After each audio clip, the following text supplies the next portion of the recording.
Yeah. So here we go. All right. Level 2, part-time evening students.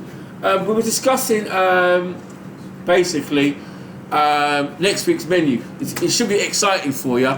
It should be very exciting. It's poussin, spatchcock with devil sauce, yeah? Apple pie and rice pudding. However, right, you wouldn't necessarily do it in that order. What you would do is you'd make your short crust pastry first. So to make a good short crust pastry, the ingredients should be cold. So once you weigh your ingredients for your butter and your water, put it in. You dice your butter in small little cubes, and your water, and you put it in the fridge. Yeah. Now, a tip from me is no matter how much water it says in the recipe, always put it in slowly, right? The honest truth is, the shorter the pastry in the making, the better the outcome when it's cooked. It comes up crisp and really nice. I don't like chewy pastry, and when the pastry is chewy, it's because it's got too much liquid in it. So for me, my butter's cold. Keep my flour room temperature, and I rub it in. I just put a bit of water until I can mould the pastry into its shape. Yeah, but before I do that, that's in the fridge.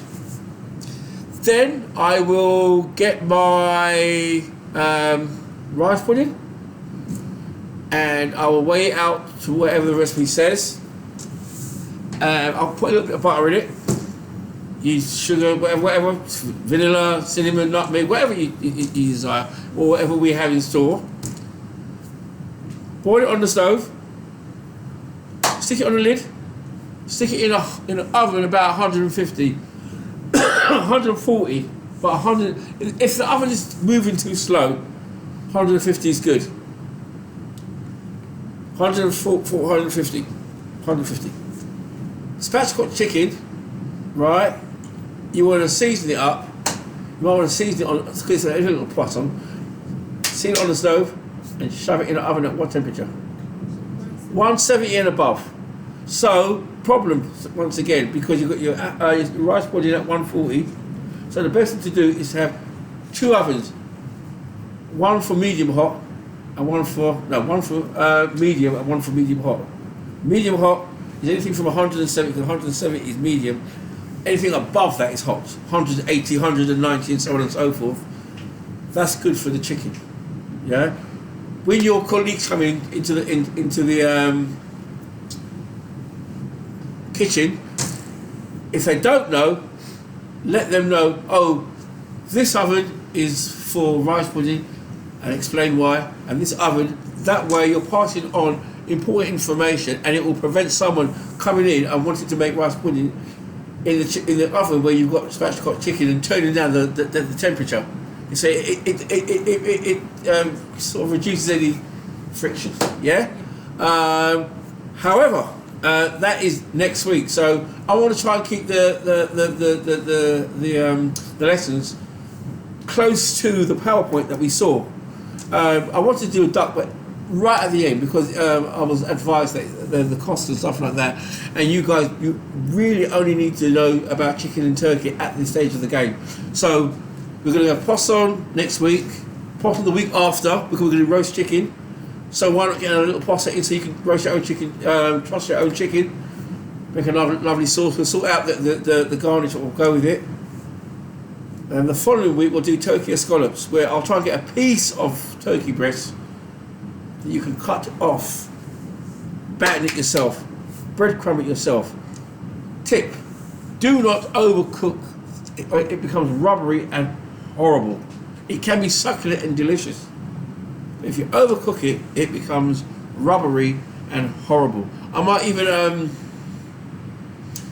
even test it in the afternoon to get the exact temperature and the exact, because a couple of students over the past 2 weeks now, actually the turkey scallop wasn't too bad yesterday, but they've been overcooking it, and it's like cardboard and breadcrumbs. It's not great because there's no fat on turkey breast. You see, yeah.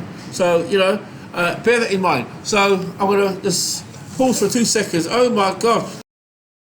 Right, now we are going to go to today's activity. Today we're going to do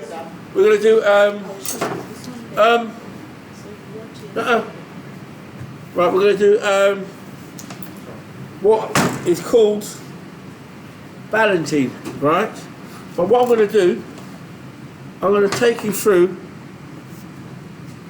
removing the legs and the breast off the whole chicken, right? Now,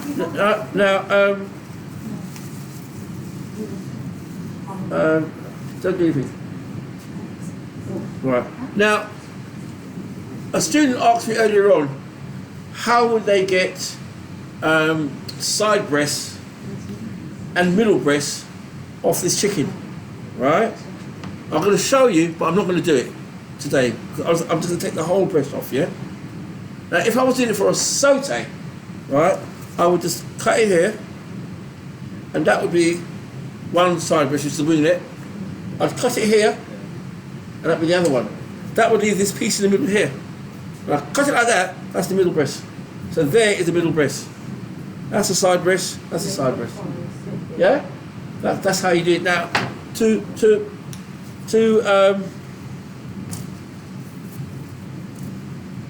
take the leg off, we're looking at the joint. This is a boning knife, by the way. It's rigid, it doesn't bend. Yeah, and it helps for tunnelling and stuff like that. Right, it's Peter's knife and it's very, very sharp. Right, what I've just done, I haven't cut any bones, I've just gone through the skin. And I'm going to pull it back and take the meat out of the socket. When it's out of the socket, there's an oyster. And I go around the oyster and I keep cutting. And that is my, now there's the thigh and that's the leg. But I want the whole thing because I'm going to take the bone out of the leg, yeah?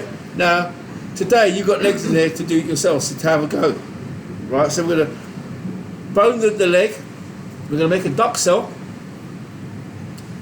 and then we're going to roll it and tie it. Then we're going to poach it tomorrow. All the bones, chicken skin, blah blah blah, anything like that. We're going to keep the chicken skin on this one, right? Goes in my pot there, and we'll make a stock out of it. Now, because I'm going to come in tomorrow early, I'm going to put that stock on. So by the time you come in, we have a lovely chicken stock, yeah? So here we go. So that's the first one, yeah? So, right.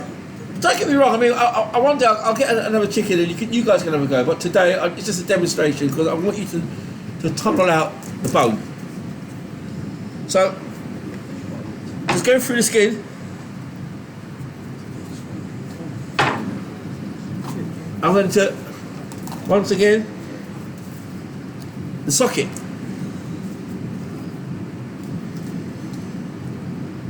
And then, you'll see here what I mean by the oyster. Yeah? You'll see it, right? So now, I am left with the bottom part of it, which is called the carcass. I don't need the winglets, right? Normally, this is the bit where you spicy hot wings, yeah, and not always the tips. It's this part and this part. This is what they call the drumstick of the chicken wing, and the flat bit, yeah. But I'm going to use the chicken wings as part of the stock, yeah, because originally. That is what it was used for before it became a delicatessen. Right? So those pieces, not that fat bit there, because it's not fat, I can chuck it into the stock pot. Right? So now I can start to cut down.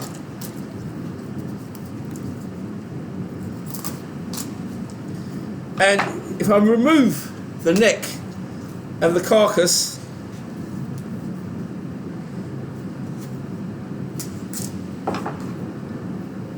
like that. Yeah? I don't like parson's nose. I can't stand it. Oh, in the clean gloves, right? Right. Sorry. I'm left with what you call the chicken crown.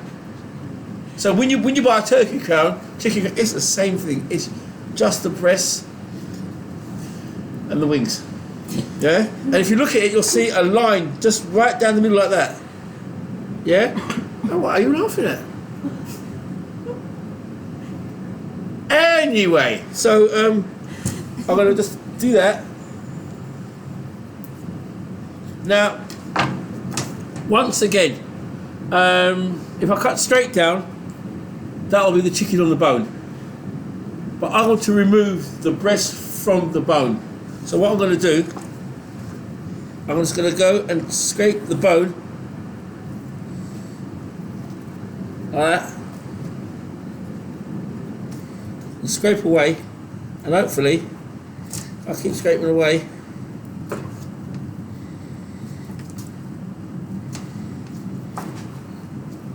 I did it today because a student that was at that, they had to make chicken goujons. There you go. A nice bit of breast. Anyway, so once again, you'll see the breast bone there, yeah. And I'm still gonna just remove the meat from the bone.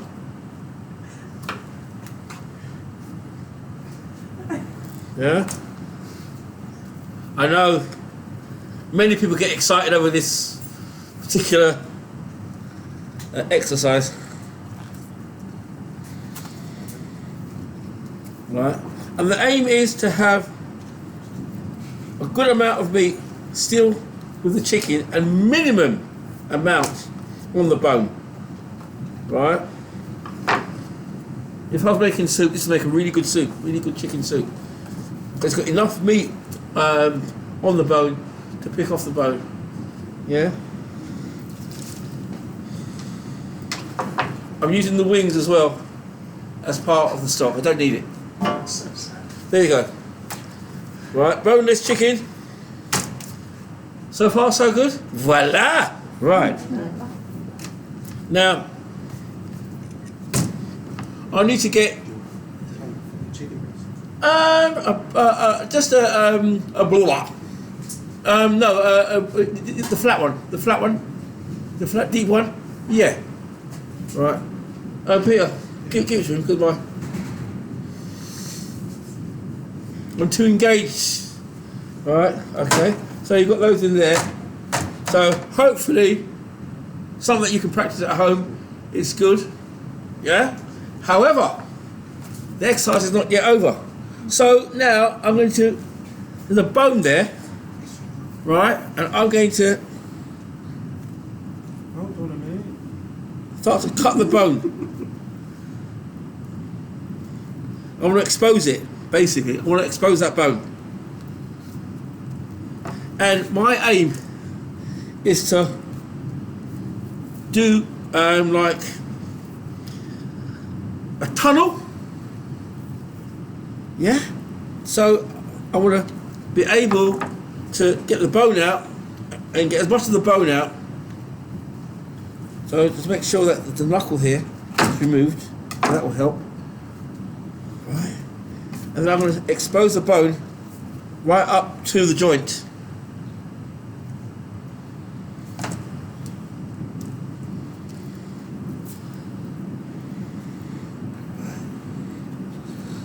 And you can see that's the thigh bone. Now I'm going to try and remove the thigh bone from the flesh.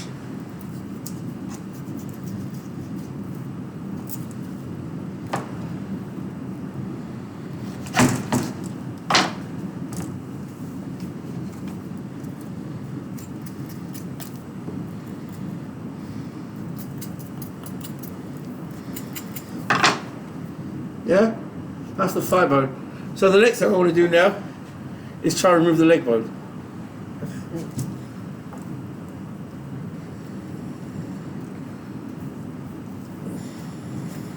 So that's where the legs is. So I'm going to have to make an incision here. Like a surgeon, isn't it? Dr. Colin.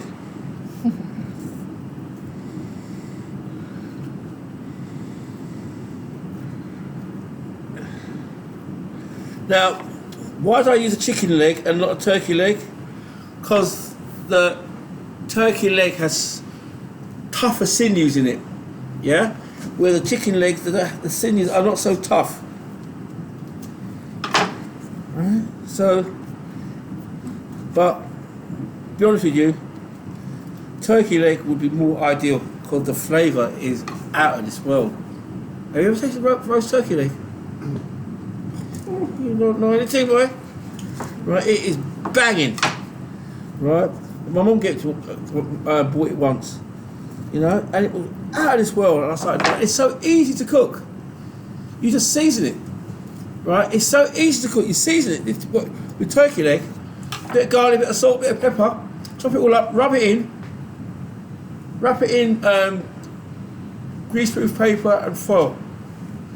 Put it in the oven for about 40 minutes. Take it, unwrap it, and then let it go, crisp up or whatever, and end the story. But what you do, you put, anyway, we'll talk about that later on. But let's deal with the chicken leg, eh? Let's deal with this lovely chicken leg. So, you'll see what I'm doing. I'm trying to remove the knuckle from the leg without breaking the skin. However, if the skin gets broken, it's not a problem. Then I pull it like that, I'll cut it like that, and there I go. Yeah? You like that?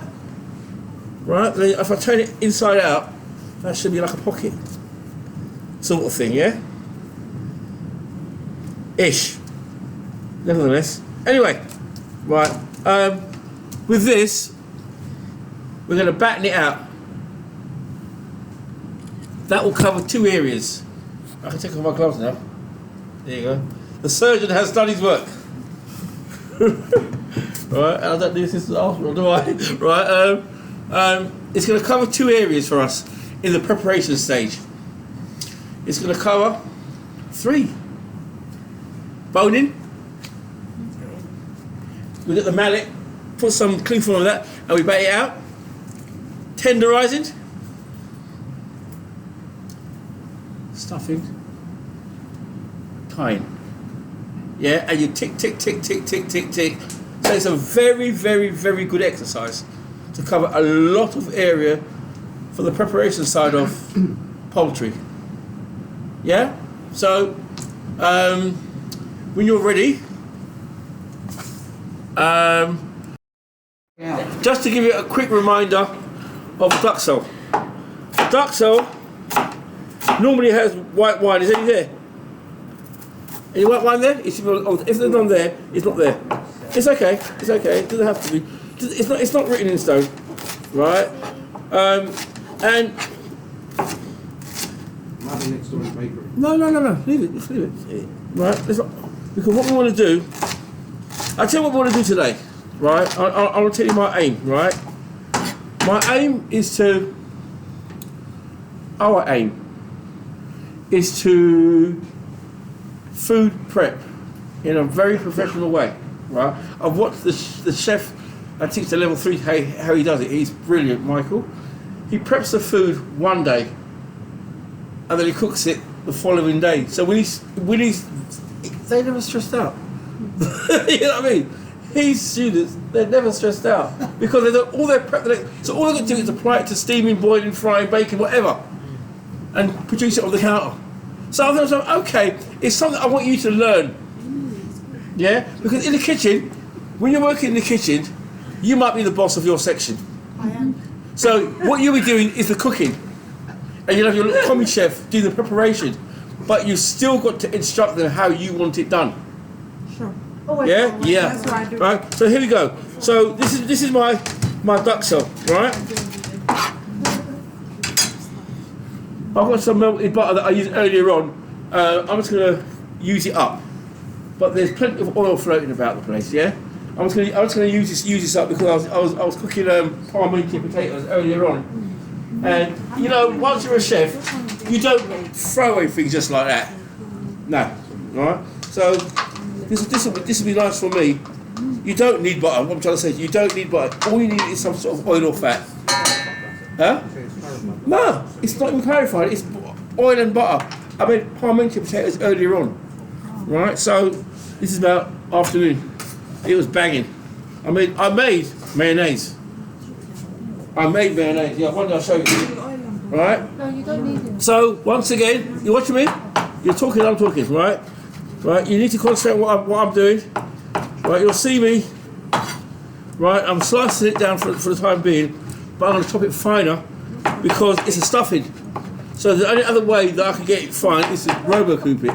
But to robo-coop this is such a small amount, it doesn't make any sense. So I slice it down like that, quickly, and then I'm going to chop it up so it's even more finer. Yeah, I want it because it's going to be a stuffing. Alright, so you've got to think practically. If you've got as much mushrooms as this, as I have, you only need half the amount. Right, I've got 2 legs. Huh? Can you do the stuffing without the mushroom? What are you going to use? I'm just asking. No, I'm asking. No, you like mushrooms. No, you don't like How mushrooms. many days? No. You asked me a question, so I'm not saying you can't. Cause you can use anything, but what are you going to use? I use Look in the fridge, in the middle fridge. Look in the middle fridge, Ola. I can use onion. I can use courgette. Wait, we're going to the courgette.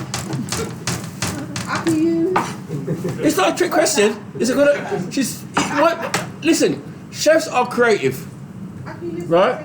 Right? No, you won't. I'll tell you in a second what you're going to use. I'll tell you in a minute. Give me a second. Right? Chefs are creative, yeah? And so you might have someone's allergic to onions or someone allergic to, I don't know, courgette or whatever the case may be, turnip. And we need to have an alternative because what's the aim of this assignment? It's for you to be able to use something to stuff your ballotine. Yeah? So what I would suggest for you to do is cut a little bit of a courgette and grate it. See? Grate it, just grate it, or carrot, and just grate it. Why I say grate? I didn't say Because you carrot. want it fine. Okay. And once it's fine, you're going to find it's easier to use as a stuffing. It's a simple thing. It's not. Right, what I'm going to need from you guys, I need some salt and pepper. So if someone organise me some salt and pepper, please. Put it in a little ramekin for me. Mix it and put it in a little ramekin. A little bit. Right? Because I've worked with chefs. Are you listening to me? I've worked with chefs that don't season the food. It looks fantastic, but there's 2 things that makes you a good chef. Yeah? It's the texture and the flavour. If it's overcooked, but it tastes nice, and if it's nicely cooked and got no seasoning, it's missing something. Yeah? And you want to get that ooh la la feeling, you want a wow feeling, you want to, what's this I've just tasted? And you take a second bite, yeah? You want to think, I'm not coming back here. Yeah? This is it. So a little bit of salt and pepper, right? And then you're going to let it cook. Lastly, I'm going to add about 10 grams of mushrooms, yeah? Now, I want you guys, enough salt and pepper for me. Right, so what I'm going to do now, I need to batten out this chicken, don't I? Yes. Right? So, I can pretend like it's my worst enemy. There we go. Could I not? Yeah. One of my favourite students. I can do that. I call their name out loud. I'm joking. Yeah? So far, So good, yeah? This is the part where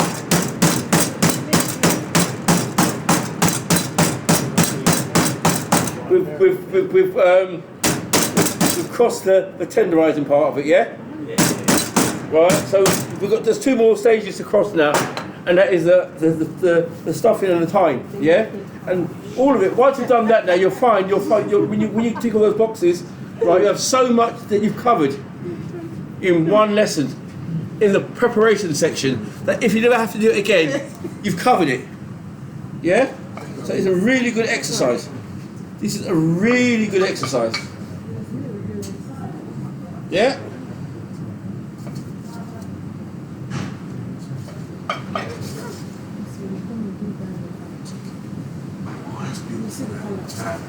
Now, what I'm going to do with my ballotine, I want to roll it.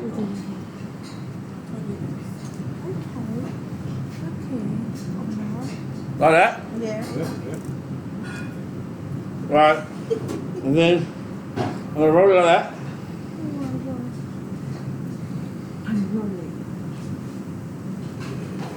Like that. And then I've got my string. Yeah? Yeah.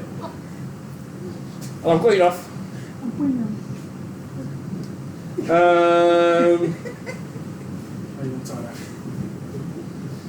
It's tired there. We like the fire.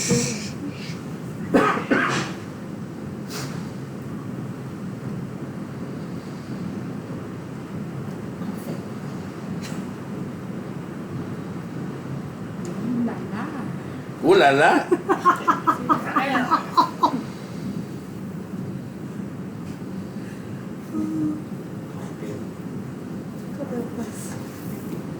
It's licking. Got it? No, but what I'm going to do, I'm going to wrap it in cling film. Then I'm going to wrap it in foil. Okay. Yeah? But what we need to do, we need to cover all aspects. So that once we write out our portfolios, yeah, once we write out our portfolios, if we never do this exercise again, we've covered a lot of the preparation part of it. Okay. Yeah, if we never do it again, and this is what you get the experience. Yeah. Yeah. So I know that it could. I'm going to approach it tomorrow. So I'm going to roll it like a sausage, right, and keep the ends tight, right.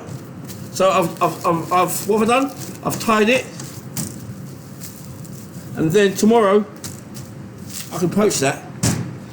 Wrap it in foil. Sous vide it like that? Huh? Would you sous vide it like vacuum seal it and then... I would put it in a vacuum pack and suck up all the air. Yeah, that is for poaching. Yeah, 'cause it's still got air in it. Right, so Wash your hand. first of the Perfect. right, pause. Is it here? So tomorrow now, or later on, this will be poached in chicken stock, and then it will be pan fried, served with pommes, macaire and med veg, and woo la la. Uh-huh.